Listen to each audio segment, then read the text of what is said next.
Marvel's new Man of Many Faces is called Mosaic, but is he more than just a marketing ploy? Let's check it out.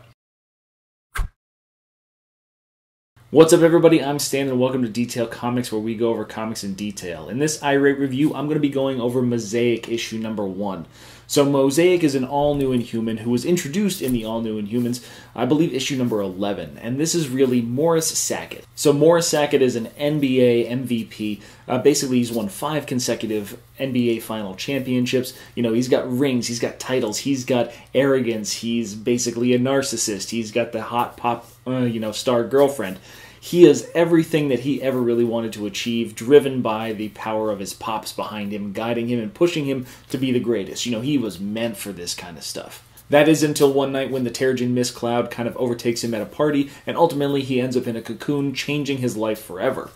So when it comes to the story, the way that the story is laid out is actually really interesting. There's a lot of different concepts that we can kind of explore when it comes to this, and the way that it's written is extremely fun. It's one of those things where you transition basically rapid fire in between these individual bodies, and you slowly pick up the details of how Morris's power might work as Mosaic. You know, he picks up shards, he picks up glimpses, he takes small compartmentalized pieces of the people that he inhabits, and he holds on to them and can use them in the future, ultimately becoming a multilingual bank cracking, safe cracking kind of thief in the end of those things.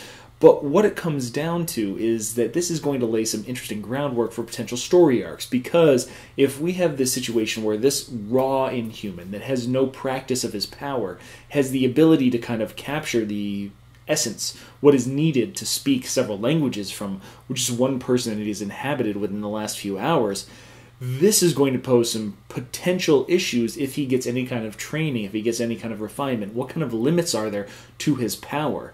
And can he overcome the desire for basically becoming the center of intention? The issues that Morris is going to face is the fact that inside right now, his whole personal dynamic is that he is the most important thing, and what happens to him and what he becomes is the most important thing to him. So it's very much a narcissistic kind of self-centered aspect. And if you put this kind of power and potential into the hands of that person, how does that develop around him? How could he be called a hero, really?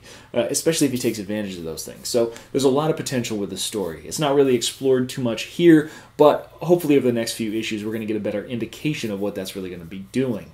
As for the art style is interesting. It's a little bit more stylized. It's very much in the vein of like Power Man and Iron Fist, those kind of things. And it gives me a different feel. Carrie Randolph does a very good job with the art. It's very poppy, it's very colory, it's very vibrant. There's a lot of different... The presentation is very good as far as the way the book goes. It's one of those things where I came in really dogging this particular book. I thought it was going to be kind of crap.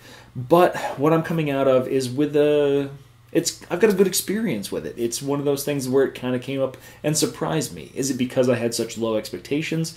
I don't really know, but issue 2, 3, 4, however long I decide to stick with it is going to give me the better indication of what this book is really about and where its potential lies. I'd say that it's something that you should take a look at and see if you can make it through the first few pages and are really enticed by it, because there's a lot of potential to enjoy it. So that's my review of Mosaic number 1, but I want to know what you guys thought too, so hit me up in the comments down below and we can start talking about all that stuff. As always, if you like what you see, hit that like button. Don't forget to subscribe right there to get more news, reviews, and commentary on comic books, comic book movies, comic book TV shows and games, and anything and everything inside the world of comics.